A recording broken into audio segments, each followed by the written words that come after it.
토요일 날 이 바쁜 그 귀중한 시간을 쪼개서 여기까지 와주신 비첸시오 회원분들 그리고 사회복지 분과 회원분들 정말 진심으로 환영을 합니다.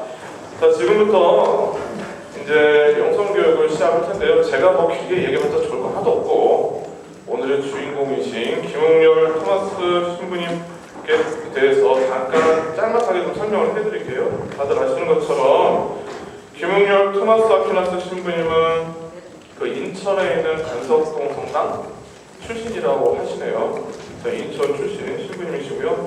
1983년 사직품 받으시고 강북 4개 성모 순례성당 백지성지를 설립을 하시고 다들 잘 아시는 것처럼 현재 충북음성 백지성지 주임 신부님으로 계시면서 체험신부 선정박물관도 세우셨습니다. 참고로 1976년에 인천지구 이사회 창립하시고 설립하셨던 김상준 아우스틴 1대부터 3대 회장님께서 김웅렬 신부님의 아버님, 부친이라고 합니다. 그래서 오늘 좋은 시간 되시고요. 김웅렬 신부님의 말씀 빼먹지 말고 잘 들으셨으면 좋겠습니다. 자, 박수로 부르시면 바랍니다.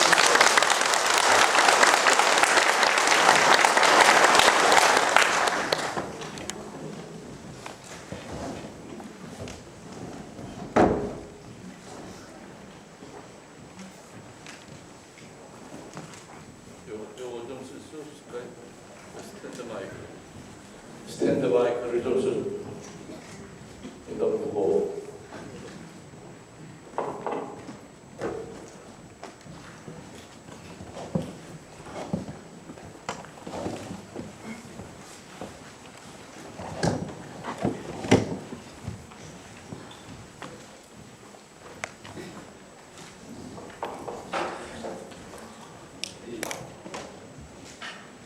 참 예수님,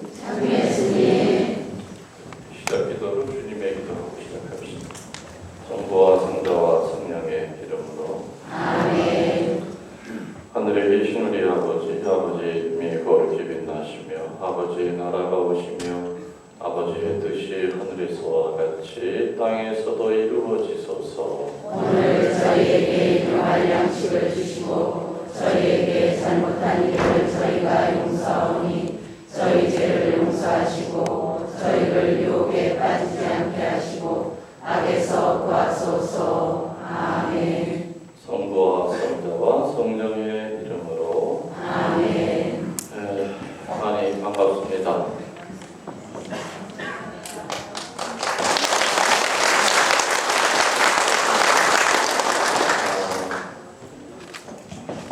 우리 형제가 3남이 있는데 어떻게 된 분인지 고향에서는 친구 생활을 못하고 나는 청주교구에서 친구 생활한 지 34년 됐으니까 신학교 들어가는까지 합치면 44년 전에 인천을 떠났습니다. 그리고 셋째 동생도 시작은 인천교구 신학생으로 시작이 됐었는데 하여튼 뭐 여러 가지 일 때문에 수도원에 들어갔다가 지금은 일본 교구 사이타마 교구 소속으로 일본 신자들을 현재 사목하고 있습니다. 아까 신부님 소개하실 때 인천 빈센시오 창립 회장이셨다고요, 아버님이. 어릴 때 참 빈센시오라는 말을 많이 들었어요. 빈센시오가 뭔가.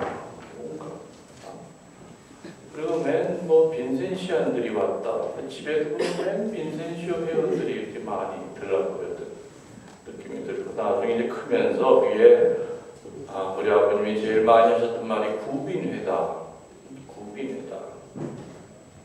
그 아무튼 집안에 있는 거 들어다가 뭘 어디다 쓰시는지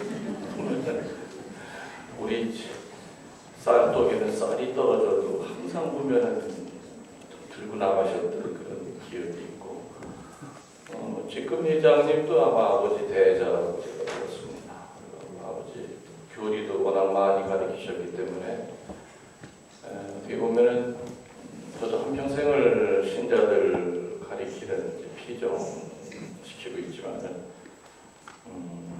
아버님은 나보다도 훨씬 더 그 피정 그 강사로서는 대선배죠.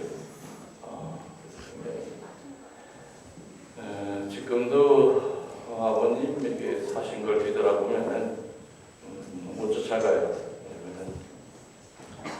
그분은 거의 뭐 하루에 한 3시간 정도 주무시고 늘 공부를 하셨던 것 같아요. 일본에서 들어오는 책 전부 다 번역하시고 아마 평신도로서는 바티칸 공의의 문헌을 제일 먼저 번역하신 분이 아버님이실 거라고 생각이 됩니다. 그래서 그 많은 일본 서적이 있는데 나는 일본말을 못하니까 일본말 잘하는 동생이 그걸 다 가지고 있죠. 아버지가 공부하셨던 그런 많은 책들을. 아무튼 그래서 사실은 토요일날 이렇게 내가 밖에 나와서 강의하러 나오기는 극히 이례적입니다. 나올 수가 없습니다. 왜냐면 오늘도 많은 신자들이 베티 순례로 오기 때문에 물론 그 사람들은 베티 성지이기 때문에 오기도 하지만은 그 김웅열 신부가 거기 있으니까 뭐 님도 보고 뽕도 따고 돌아오는데 그래서 원래는 내가 어디 나가기로 되어 있는 날에는 그 예약받는 수녀님이 반드시 얘기를 합니다. 며칠 날 오실 거면은 그날 신부님은 어디 강의를 나가십니다. 그래도 오시겠습니까? 이렇게 미리 얘기를 해줘야 되는데 그 예약받는 수녀님이 온 지 얼마 안 된 신빙이다 보니까 많은 사람들한테 예약받을 때 그 얘기를 한마디도 안 했대요. 그래서 아마 지금 작은 수녀는 돌 맞고 있을 거예요. 아니면 십자가에 매달려서 다 살려달라고 뭐든 되고 있든지 안 봐도 알 겁니다.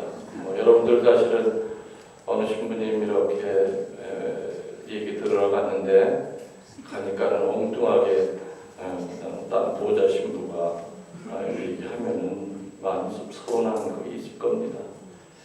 그래서 좀 수녀님이 좀 실수를 했어요.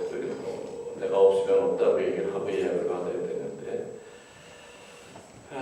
그래서 아무튼 여기 오게 된 이제 제일 큰 올 수밖에 없었던 것은 여기 회장님이 또 우리 아버지를 걸어다 대니까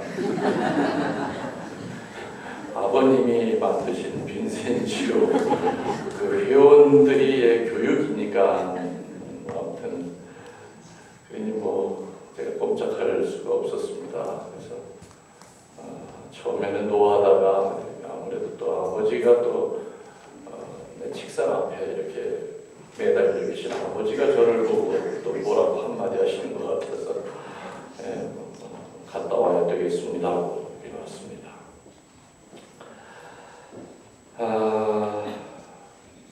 요즘은 뭐 이렇게 제가 피정을 다닐 때 오늘도 이제 봉고차를 이렇게 끌고 왔습니다.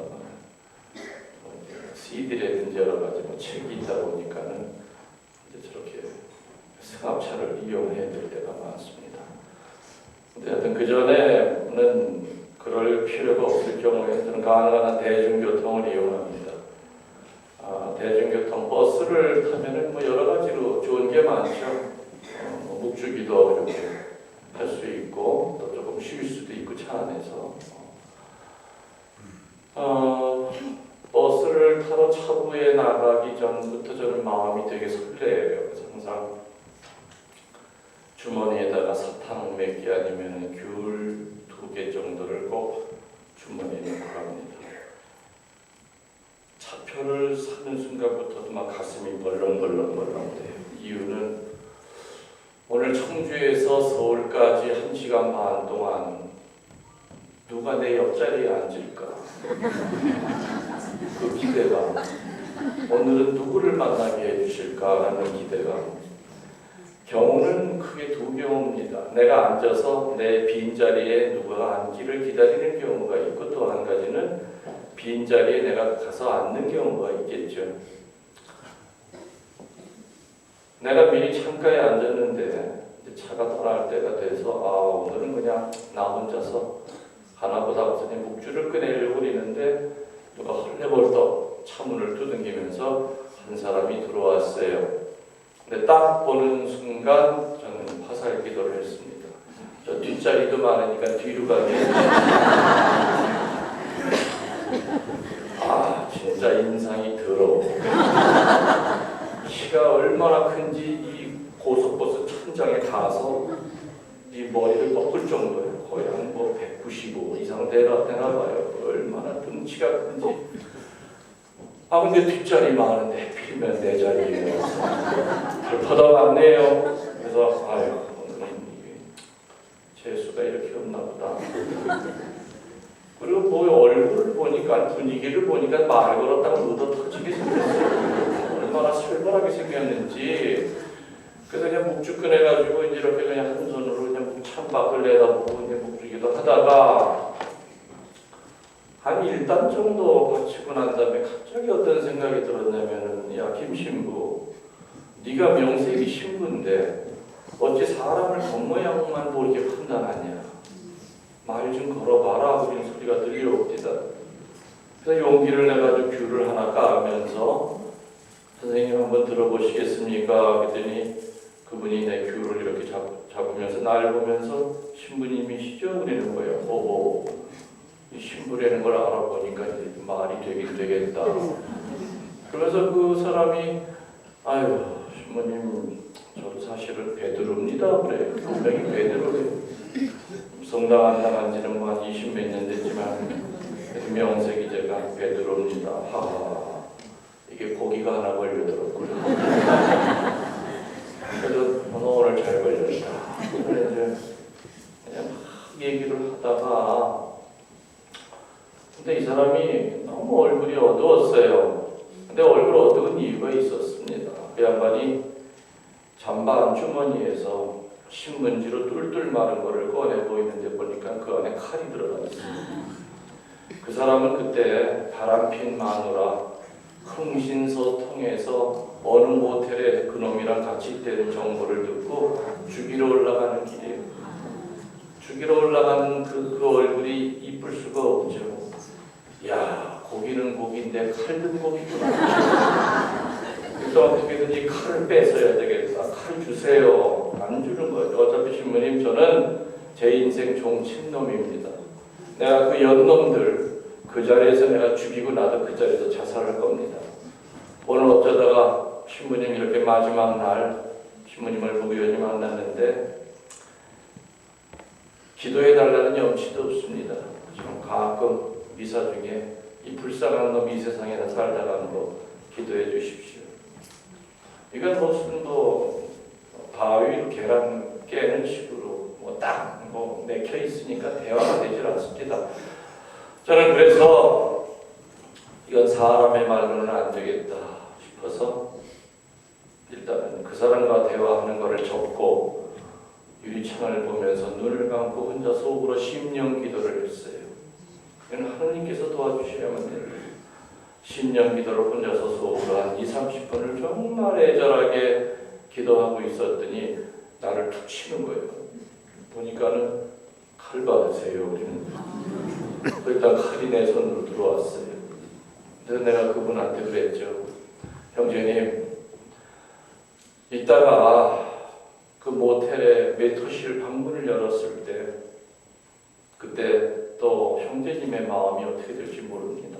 그렇지만 절대로 폭력 쓰지 마시고 부인만 그냥 끌고 나오십시오. 나랑 약속하자 그랬어요. 새끼손가락까지 걸었어요. 그리고 이제 마지막 강복을 주고 한 번 끌어안아주고 아무튼 좋은 일 있을 거다. 저는 그때 서울의 영등포성당 피령하는 날이었습니다. 그날 오전 오후 강의를 하면서도 머릿속은 누구한테 가 있었겠습니까? 그렇죠. 혹시라도 그 다음날 신문이 올 때마다 저는 사회면을 계속 펼쳐봤어요. 일주일 내내. 혹시라도 불륜의 아내를 찾아 죽이고 자살한 한 남자의 이야기가 혹시 나오지 않을까 신문과 텔레비전을 봤는데 그런 얘기는 없습니다.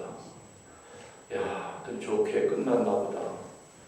근데 그 다음 주일날 미사를 드리는데 딱 보니까 그 형제가 한가운데 앉아있는데 워낙에 등치가 크니까 금세 눈에 띄어요. 다른 남자보다 목 하나는 더 크니까. 근데 그 옆에 보니까는 그 남자의 한 3분의 1밖에 안 되는 여자가 고목나무에 뱀이 달라붙어 있듯이 쬐끄만 여자 하나가 미사 시간 내내 고개도 못 쳐들고 계속 울고만 있는 거예요. 아, 저 여자가 부인인가 보다. 여길 찾아왔구나. 미사 끝나고 난 다음에 사제관으로 데려와서 차 한 잔을 줬더니 차 마시기 전에 그 두 사람은 신부님 앉으세요. 앉았더니 큰 절을 합니다. 여보인 절들이요. 우리 살려주신 신부님이에요. 그러면서 이제 차 마시면서 얘기를 하는데 그날 신부님과 헤어지고 난 다음에 흥신소 직원이 알려주는 대로 아무개 모텔 메토실 앞에 서 있었대요. 30분을 서 있었대요. 열까 말까. 차라리 돌아갈까. 열었다가 내가 못 볼 꼴을 보면 내가 과연 어쩔까.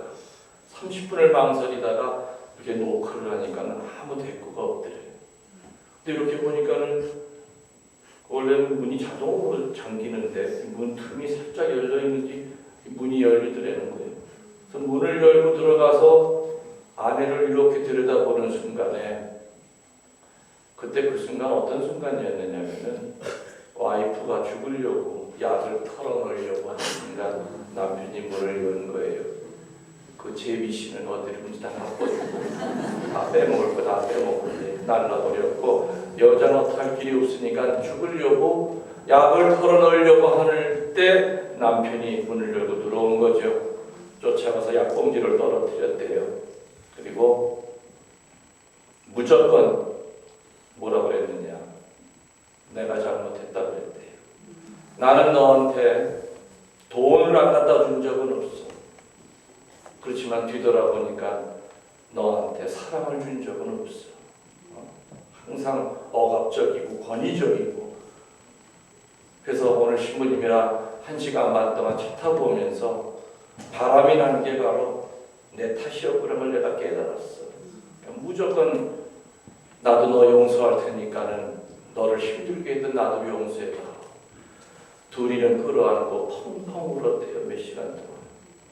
우리 살려주신 신부님 청주 아무개 본당에 있다니까 우리 글로 미사 가자. 그리고 우리 성사 보자. 그날 온 거예요.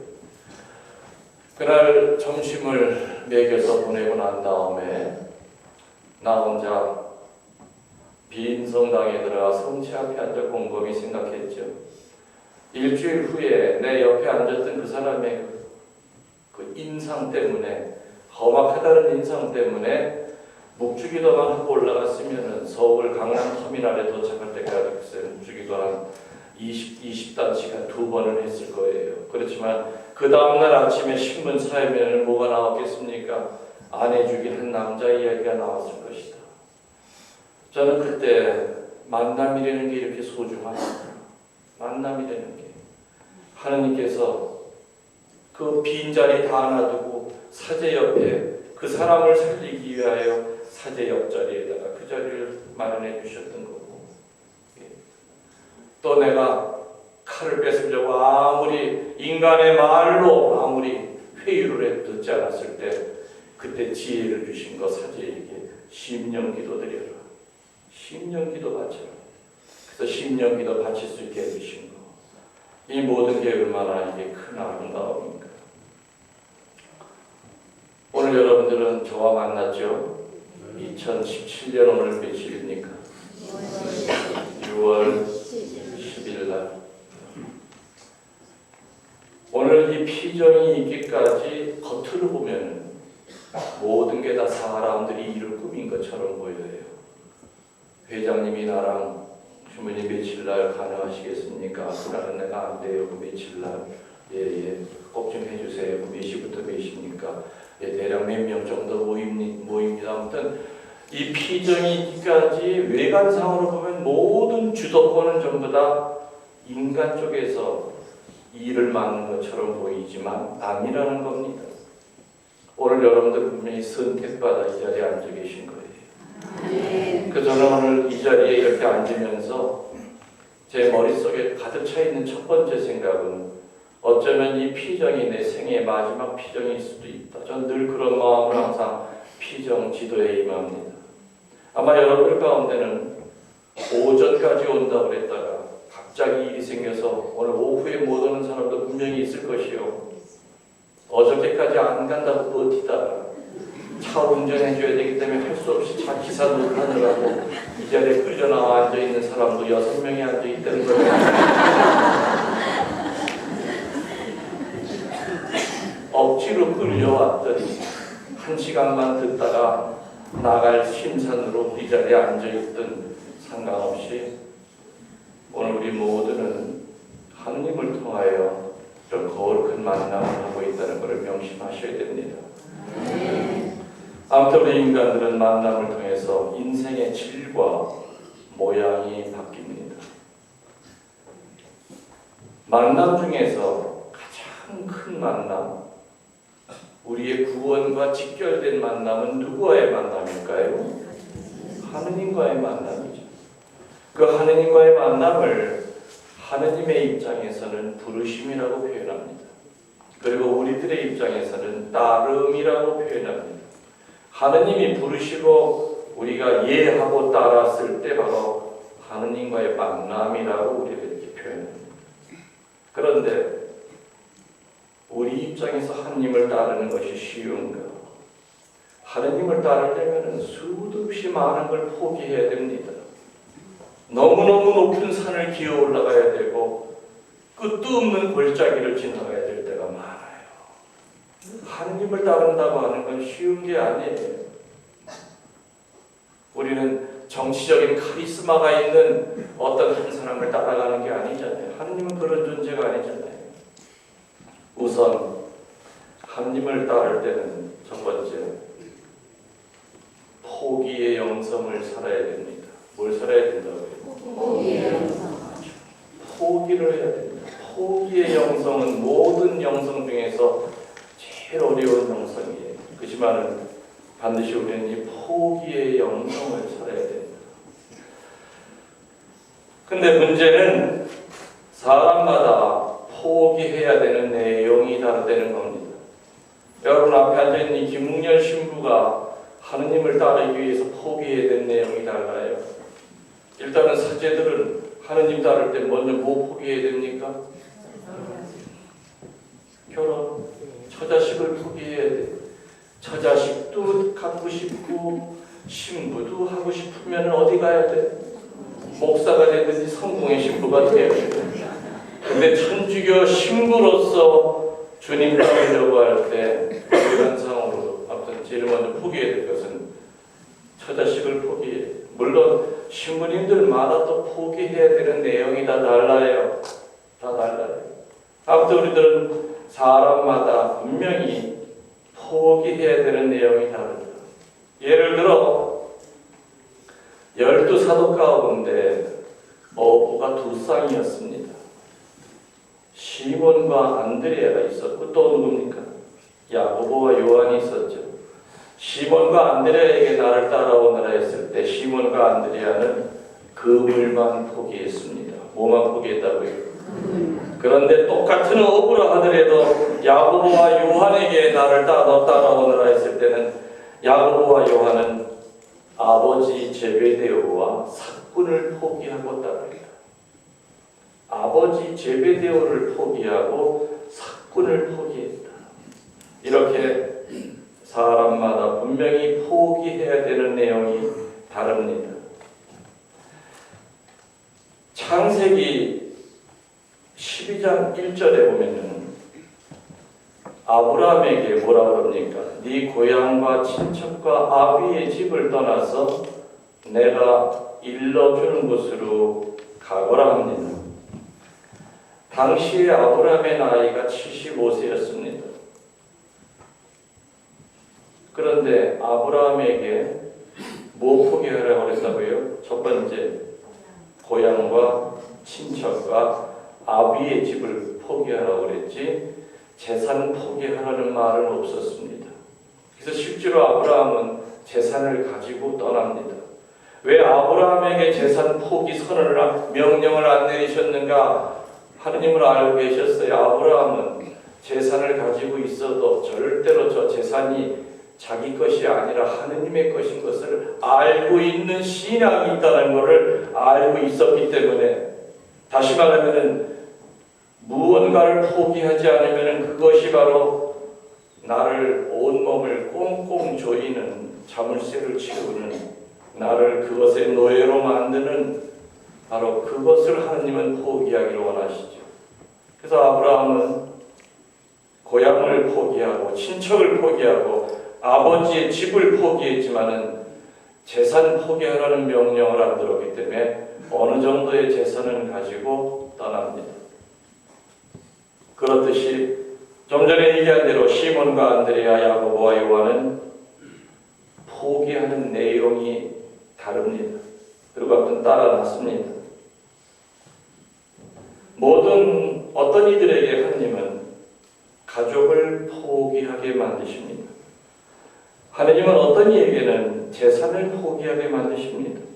하느님은 어떤 이들에게는 자식을 포기하게 만듭니다. 하느님은 어떤 이들에게는 건강을 포기하게 요구하십니다. 건강을 포기하고 난 다음에 하느님을 체험하는 사람도 있어요. 절두산 성지 아시죠? 네. 절두산 성지에 한 10여 년 전에 1일 피정을 시키러 갔습니다. 절두산 성지 가보신 분은 알지만 성당이 크지 않습니다. 그때가 8월 15일 지나고 난 다음이기 때문에 아주 더웠었죠. 워낙 사람들이 많이 와서 이렇게 앉아있는데 제대 옆에까지도 뭐 그냥 사람들이 바글바글 다 올라왔어. 또 옆에 앉아있는 또 자매는 계속 내 바지를 또 손으로 만지고 막 눈에 받는다고 그냥 계속 바지를 주물럭거리고 양말을 올렸다 내렸다 짜증나. 뭐 에어컨을 틀어놔도 소용도 없어. 나중에 밖에서 뭐 대형 화면까지 놓고 그랬는데 맨 앞줄, 맨 바닥만큼은 환자들한테 양보를 했었죠. 그래서 맨 앞줄에는 그냥 뭐 다 누워있는 분들이에요. 환자들. 근데 이렇게 앉아있을 때 내 바로 코앞에, 뭐 거리로 따지면 글쎄 2m도 안 되는 바로 코앞에 얼굴이 흑달이 왔어요. 그리고 복수가 얼마나 쳤는지 그냥 바늘로 찔리면 배가 터질 정도로 배가 뻘럭한 어느 자매가 머리카락은 하나도 없어. 다 빠져서. 딸 둘이서 엄마 양손을 잡고 엄마가 자꾸 넘어가려고 하니까 엄마 팔을 잡고 버티고 앉아있는데 세상에 얼마나 속이 썩었는지 그냥 바로 코앞에서 그냥 썩은 냄새가 그냥 쿨쿨 내 콧속으로 들어오는 거예요. 그 더운 여름에 사람 땀 냄새도 견디기가 어려운데 그 안에 그냥 그 온 그냥 암덩어리서부터 그냥 그게 다 썩은 냄새. 아, 저는 그 순간 처음에는 아주 분심이 들었죠. 저놈의 입혔네. 해필이면 내 앞에 오늘 피정을 막 치려고 그냥. 아, 처음엔 속으로 그렇게 내 막 그럽디다. 분심이 듭니다. 그러다가 그 자매의 눈을 보는 순간 내가 그 마음을 포기했어요. 그 눈은 마치 어떤 눈이냐. 눈은 이렇게 황달이 왔는데 나를 쳐다보는 눈은 신부님 살려주세요. 신부님 살려주세요. 말 한마디도 안 했지만은 그 눈빛에서 이 자매가 얼마나 어렵게 여기까지 와서 이렇게 앉는가 이렇게 느낄 수가 있었어요. 저는 그때부터 계속해서 치유 기도를 강의하면서 치유 기도를 계속 보냈어요. 시간마다 1시간에 한 번씩 딸들이 데리고 나갔다 와요. 하혈을 하니까. 패드 하나 채우고 알고 보니까 자궁암으로 시작이 돼가지고 온몸이 다 덩어리였대요. 그때 그 양반은 삼성병원 호스피스 병동에 있다가 어떤 어느 신자들이 이렇게 내 강의 테이프를 갖다 줬나 봐요. 그래서 그걸 계속 들었다가 어느 날 누가 서울교구 주보를 갖다 줬는데 주보에 보니까 절두산에서 김웅열 신부 일일 피정이라고 나와 있었나 봐. 그래서 아이들한테 그랬대요. 나 여기서 죽으나 거기서 죽으나 마찬가지다. 여기서 죽으면은 그냥 하얀 이 천장만 보다 죽는 거지만 나 그래도 마지막으로 죽기 전에 내 인생 정리 좀 해야 되겠다. 그 피정 그 앞에 좀 데려다 다. 병원에다 얘기도 안 하고 나갔대요. 그러니까 병원에서는 하루 종일 난리가 나는 거예요. 환자가 없어져가지고. 끝까지 오후 강의까지 버팁니다. 그리고 파변 미사 하면서 성취까지 영해. 성취 영하고 기절을 해버렸어요. 그래서 119 차가 와서 그 자매를 싣고 앰뷸런스에 싣고 가기 전에 그 자매 머리에다 손을 얹고 자매님 귀는 들릴 거다. 자매님 오늘 죽음 준비 잘하고 하셨으니까 아무 걱정하지 말고 편안하게 가세요. 네? 자매님 무섭지 않죠? 그러니까 아무 걱정하지 마시고 오늘 죽음 준비 잘하셨어요. 편안하게 가세요. 우리 천국에서 만납시다 하면서 마지막으로 이마에다가 안수해주고 그 차를 떠났어요. 한 일주일 지났는데 아침 한 10시 반 됐는데 전화 벨이 울려 전화기를 드니까 나가는 거 확인을 하고 난 다음부터 어느 자매가 계속 펑펑 우는 거예요. 막 우는 거예요. 자매님 전화를 거셨으면 울지 마시고 하실 말이 뭔지 얘기해 주셔야 내가 도와드릴 거 아닙니까? 그랬더니 신부님 일주일 전에 절두산에서 신부님 앞에 다 죽어가는 여자 보셨죠? 아, 예, 나 가족인 줄 알았어. 아, 장례 잘 치렀습니까? 신부님 그 여자가 접니다. 아니 아직까지도 살아있어요. 나도 모르게 그 말이 나오는데 아직까지 살아있어요.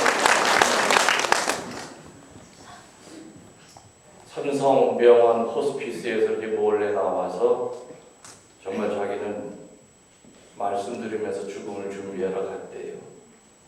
그리고 저녁에 정신을 잃어가지고 삼성병원으로 들어가니까 안 받아주더래요. 속이 상하다고 집으로 딴 병원으로 가라고 그랬대요. 그래서 마침 그 집이 아파트가 아니라 그 큰아들 사는 집이 단독주택이기 때문에 외딴 곳이기 때문에 나 집으로 데려다 달라 해가지고 집에서 도착하자마자 정신을 잃어버린 거예요. 그리고 이제 집 식구들은 장례 준비를 시작을 했대요. 연령의 회원들이 와서 마지막으로 임종경 바치고 그리고 이제 뭐 장지를 어디로 정할 거냐. 그리고 이 당사자 자매는 정신을 잃은 채로 3일 동안 하혈을 하기 시작했는데 피가 아니라 시커먼 그 왜 타마구 같은 거 있죠? 길에다 까는 거, 근처에 큰 거. 그 타마구 같은 거를 정말로 그냥 큰 다라 같은 데다가 하나 가득을 쏟아놓은 거예요. 그러니까 맹꽁이 배처럼 볼록 튀어나왔던 그 배가 쑥 가라앉았더래요. 그리고 그거를 쏟고 3일 만에 정신이 들어서 깨고 제일 먼저 자기가 생각이 든 게 뭐냐, 배가 고프더래요. 그래서 며느리한테 나 밥 좀 달라고. 어떻게 해드릴까요? 그랬더니 뭐가 제일 먹고 싶었느냐, 열무 김치 국물에다가 참기름 쳐가지고 밥 비벼 먹고 싶었냐. 그래서 며느리가 이렇게 해줬대. 시어머니 해달라는 대로 숨도 안 쉬고 그 한 그릇 다 해쳤대요. 그러니까 며느리가 옆에서 보고 큰아들이 옆에서 보고 아, 사람은 죽기 전에 저렇게 한 그릇을 먹나. 먹고 나니까 이제 힘이 생기더래. 그래서 큰아들을 붙들고 그랬대요. 아들아, 이 애미가 기분에 살 것 같아. 그러니까 가서 좀 검사 좀 한번 받아보면 안 좋겠냐고. 그 마지막 죽기 전에 엄마가 검사해달라고 하니까 뭐 가봐야 뻔한 일이지만 알았다고. 그래서 병원에 가가지고 검사를 했나봐요.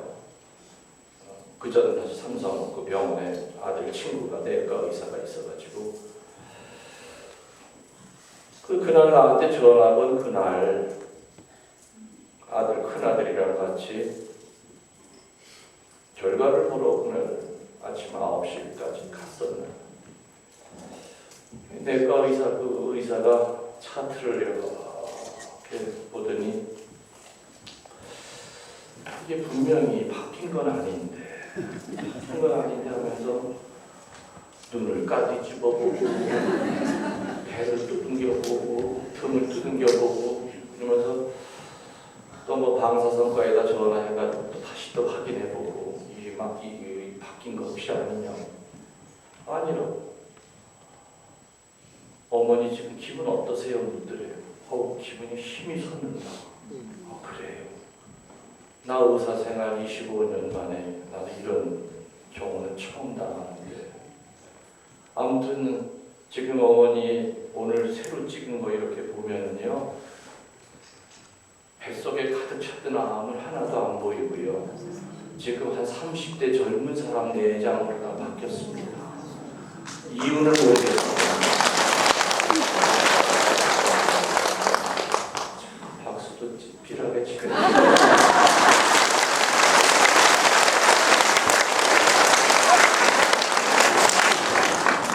이런 박수는 조금 아까 전에 박수는 바꾸도 기분이 나쁜 거예요.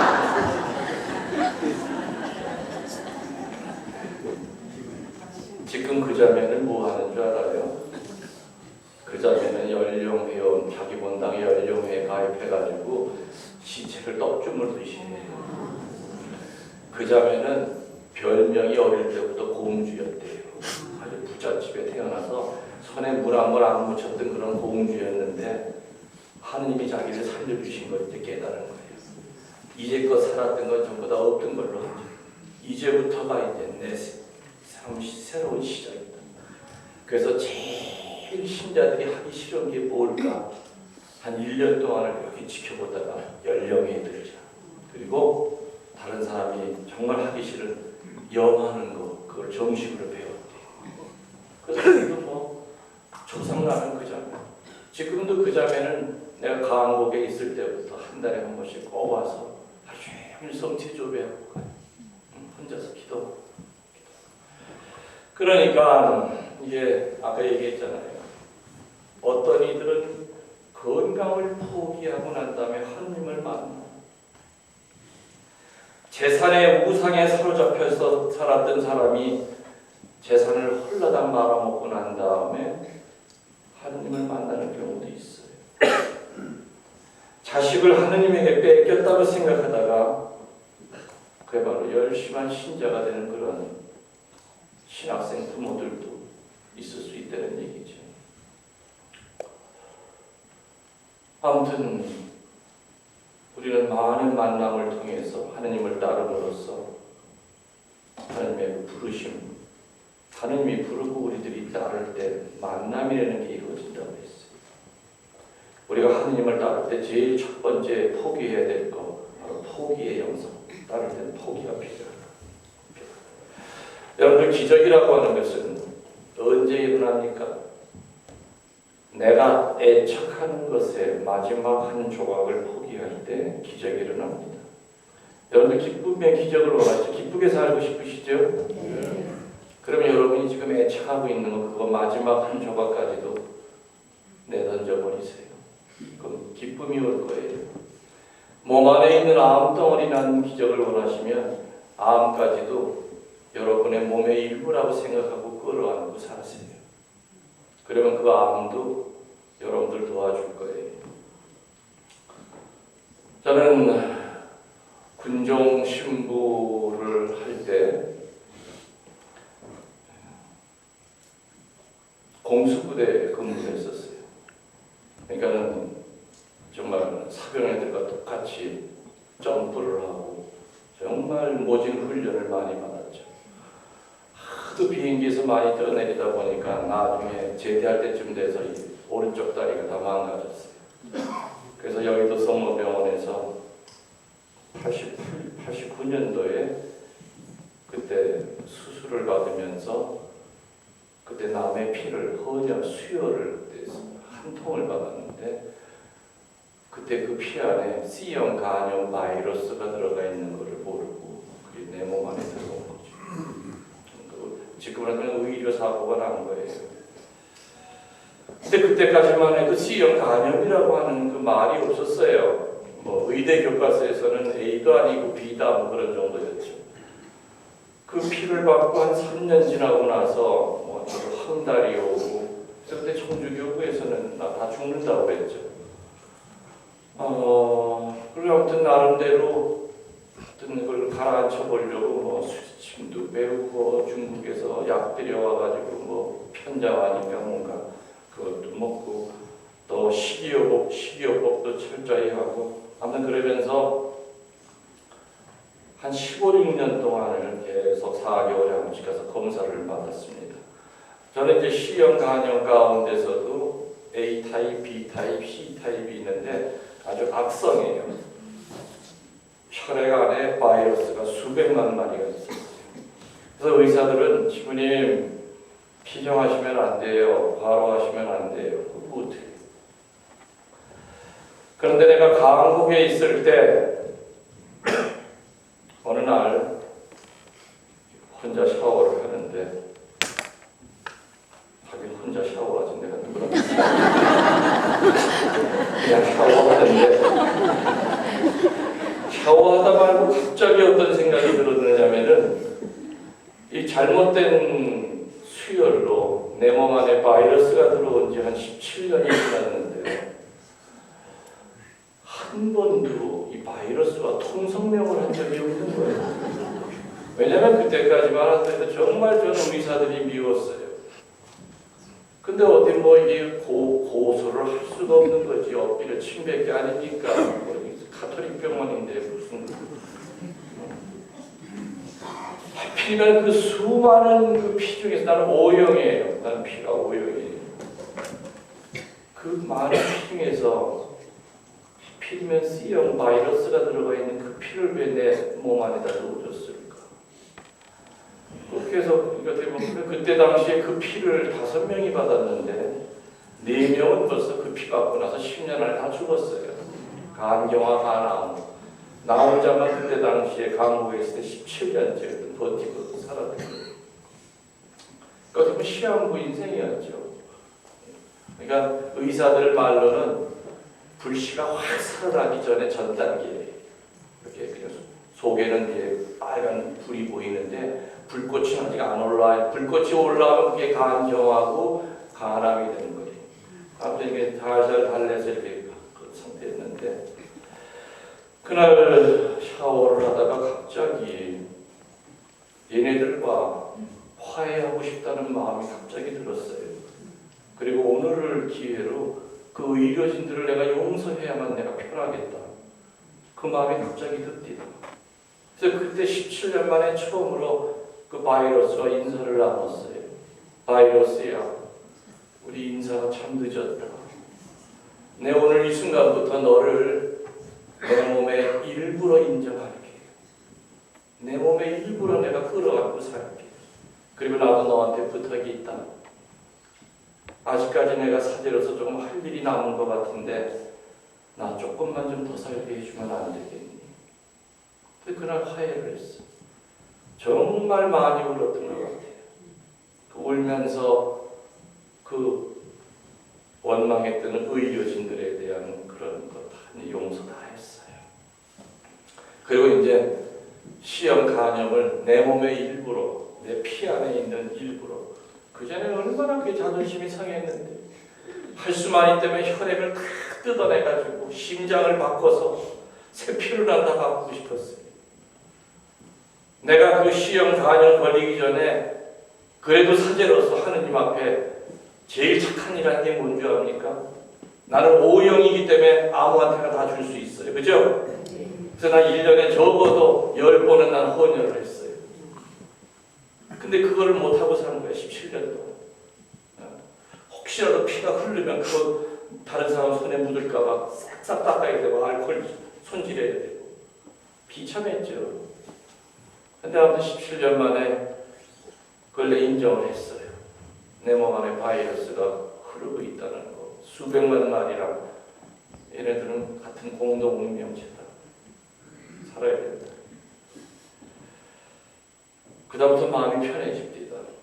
그리고 그때 1년에 한 번씩 조직검사를 했는데 조직검사할 때가 돼서 병원에 가서 조직검사하고 난 다음에 의사 앞에 딱 섰더니 원래 그 의사 앞에 서면 막 마음이 편치 않아요. 그렇죠? 결과 보러 갔을 때 의사가 속 시원히 빨리 얘기해 주면 되는데 이상을 써가지고 혀까지 차가면서 내 앞에서 드리는 거예요. 많이 안 좋아졌습니까? 그랬더니 그게 아니라 이상하네.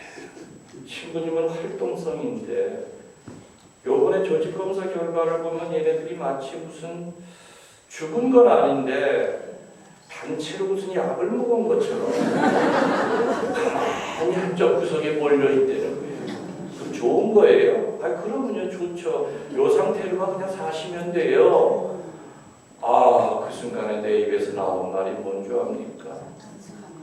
바이러스야 고맙다. 그래서 그때 내가 깨달은 게 그거예요. 십자가는 지고 가는 게 아니라 가슴으로 끌어안고 가는 거다. 우리는 십자가를 등에다 지려고 하니까 그놈의 십자가 무게 때문에 가다가 자빠지면 무릎 깨지고 얼굴 깨지고 등허리가 다 깨져. 그때 가능한 한 내 가슴과 가까이 있는 대로 가까이 끌어안고 가니까 훨씬 덜 힘들더라. 덜 힘들더라. 그래서 여러분들 자식이 주는 십자가, 남편이 주는 십자가, 건강이 주는 십자가, 환경이 주는 십자가 많을 거예요. 근데 십자가는 내 경험으로는 그래요. 지고 가면 두세 배로 더 힘들지만 가슴에 그걸 끌어안으면은 조금이라도 어떤 나와 십자가 사이에 공간을 좁히면 좁힐수록 분명히 덜 힘들어요. 그리고 운반하기가 편해. 그래서 기적은 언제 일어나느냐? 내가 애착하는 것의 마지막 한 조각을 포기할 때 기적이 일어나요. 나는 바이러스와 싸우려고 그랬거든.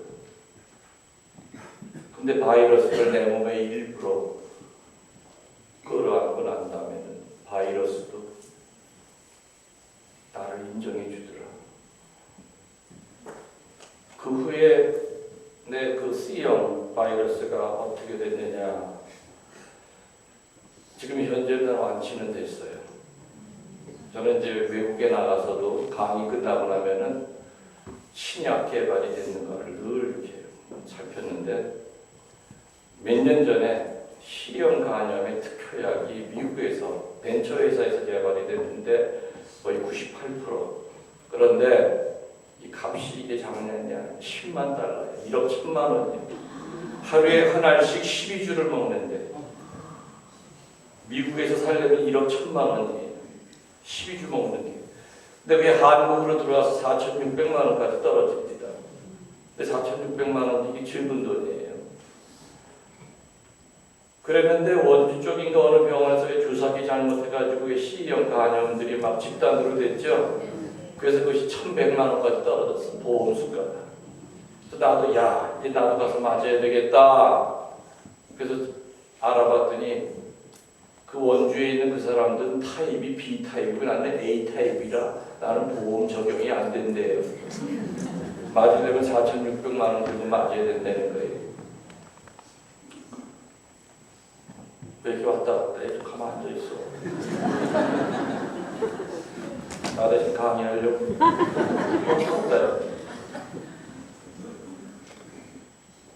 그래가지고 이걸 어떡하나 참이었는데 방글라데시에서 이 짝퉁이 나온대.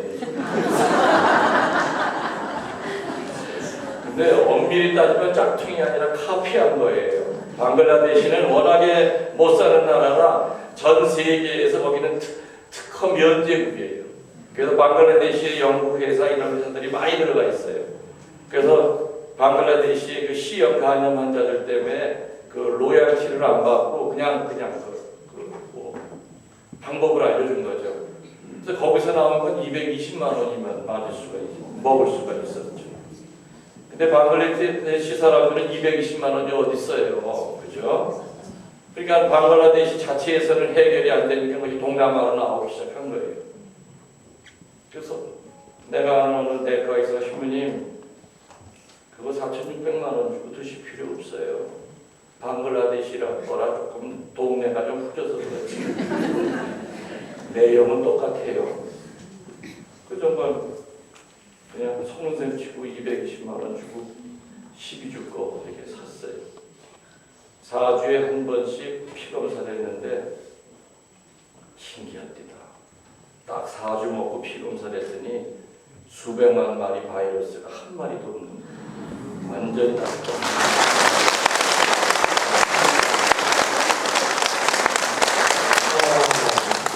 근데 또 걔네들이 죽었다니까 왜 그렇게 미안하고 왜냐면 같이 동거하자고 그랬단 말이에요. 내 몸에 입으라고 그랬는데 이놈들이 그 약이 들어와서 죽을 때 얼마나 나를 원망하면서 죽었을까 그 생각도 들고 막.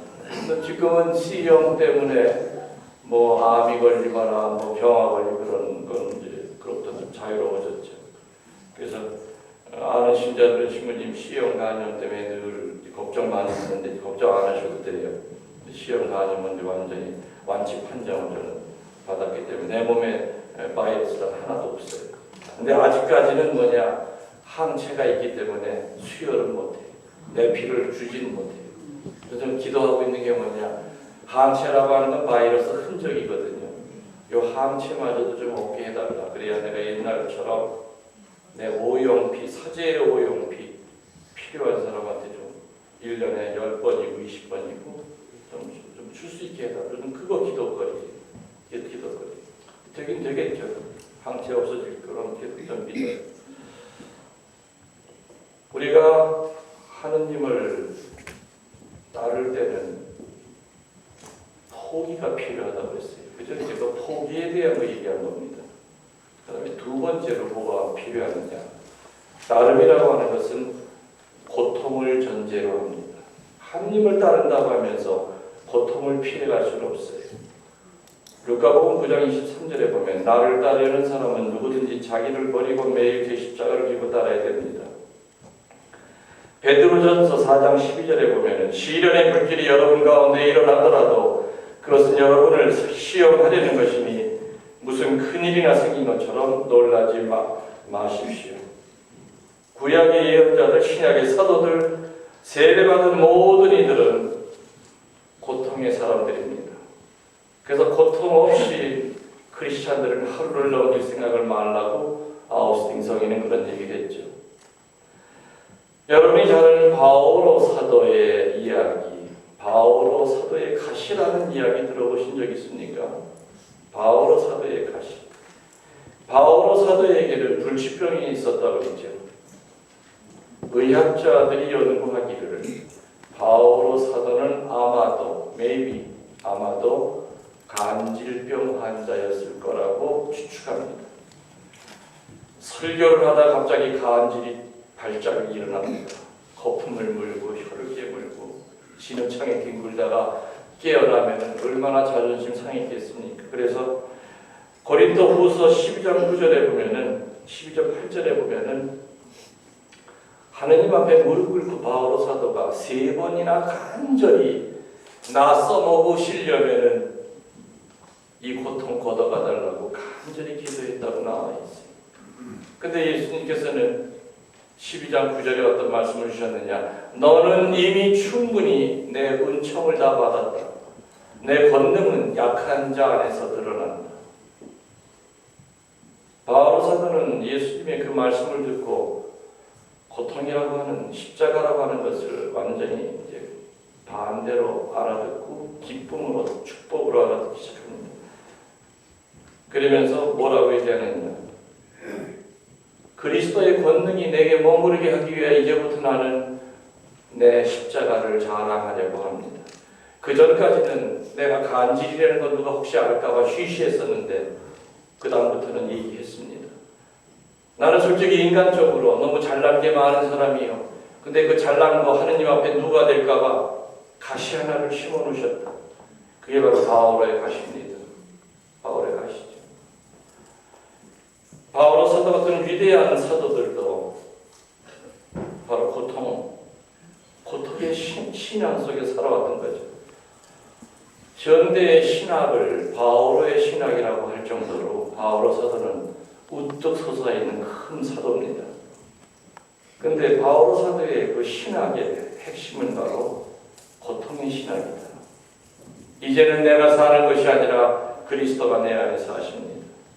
여러분이 잘 아시는 프란치스코 성인이 말년에 완전히 실명이 되었을 때 비로소 하느님과 직관, 하느님과 일치의 단계에 들어갑니다.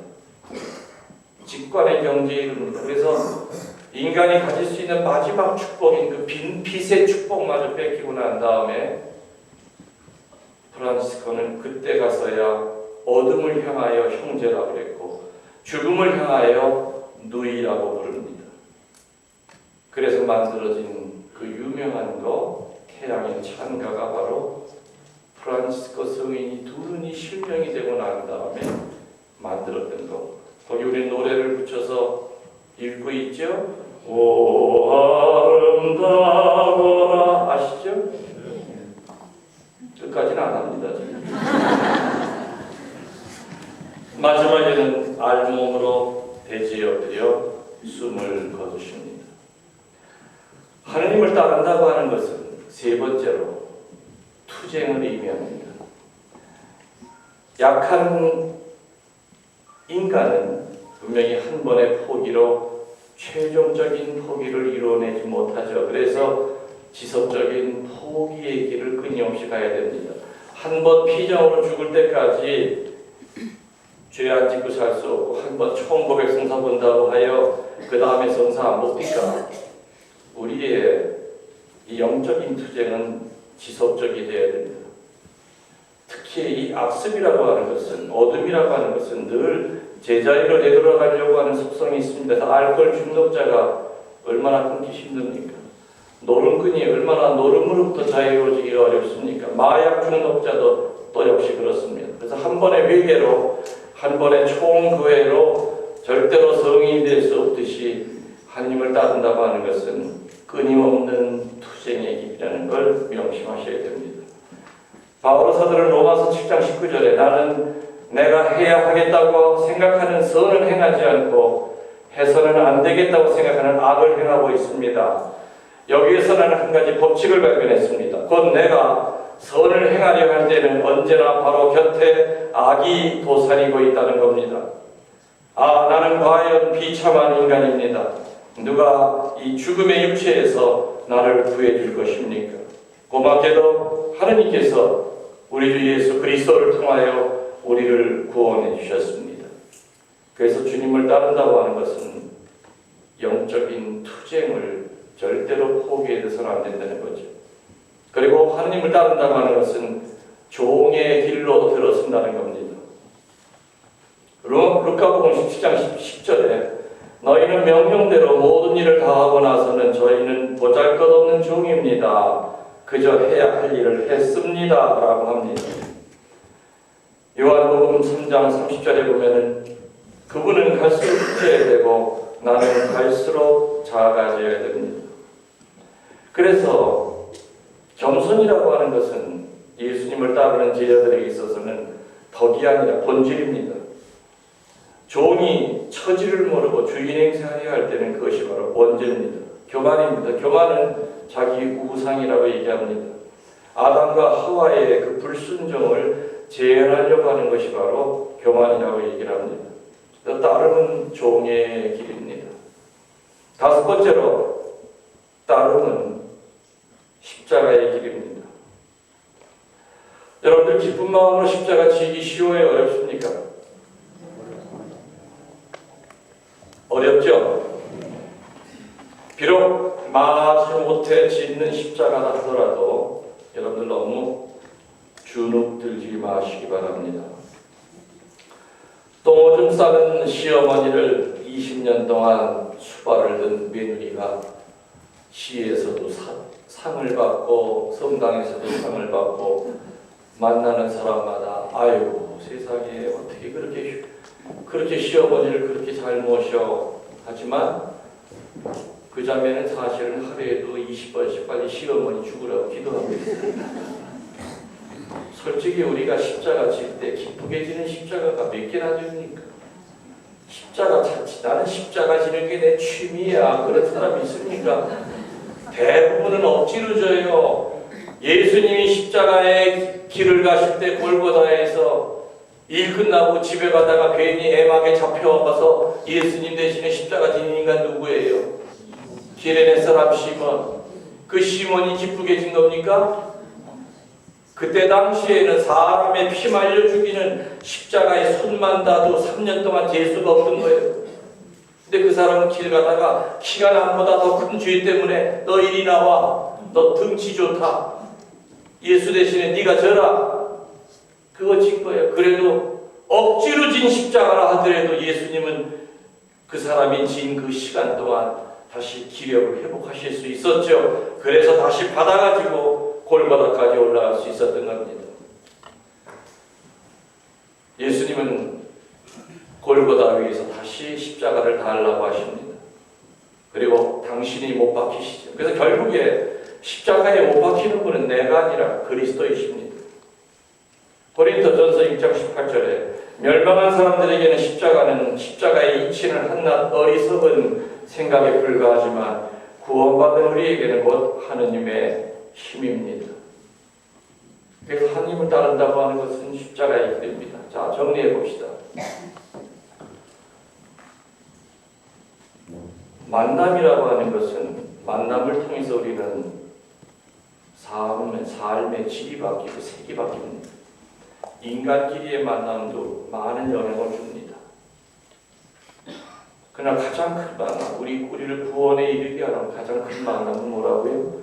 하느님과의 만남인데, 하느님과의 만남을 하느님 쪽에서는 부르심이라고 그러고 우리 쪽에서는 뭐라고 한다고 했습니까? 따름이라고 했습니다. 근데 하느님을 따르는 것은 그렇게 만만치 않습니다. 먼저 하느님을 따르기 위해서 첫 번째 필요한 것은 포기입니다. 포기하지 않고 어떻게 하느님을 따를 수 있겠는가? 두 번째로 하느님을 따른다고 하는 것은 뭐라고 했습니까? 고통을 전제로 한다. 하느님을 따른다고 하는 것은 고통을 받아들일 각오를 해야 됩니다. 사람마다 바오로 사도에게 찔러 넣어준 그 바오로의 가시처럼 가시 같은 게 분명히 다 있을 겁니다. 물론 이 김웅열 신부에게도 바오로 사도의 가시는 있습니다. 처음에는 저도 바오로 사도처럼 그 가시 뽑으려고 무던히도 했었지만은 이미 포기한 지 오래입니다. 뒤돌아보면 그 가시 덕분에 그나마 내가 내 꼬라지를 알 수 있었던 겁니다. 교만해지지 않고 내 주제 파악을 하고 살 수 있었던 것이다. 그래서 하나님을 따른다고 하는 것은 고통을 전제로 합니다. 세 번째로 하나님을 따른다고 하는 것은 투쟁을 의미합니다. 영적인 투쟁입니다. 영적인 투쟁.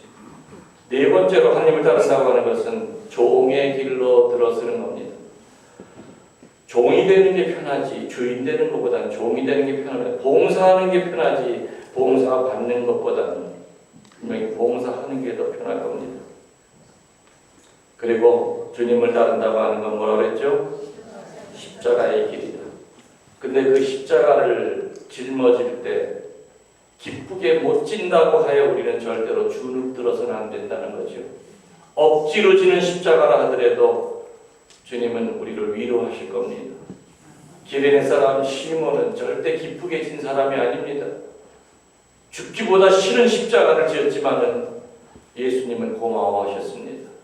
그리고 골고다 위에서는 다시 내 십자가 달라고 하셨습니다. 그래서 결국에 십자가에 못 박히는 것은 내 자신이 아니라 예수님이 나를 대신해서 십자가에 못 박히신다고 하는 거, 우리는 이 진리를 믿어야 됩니다.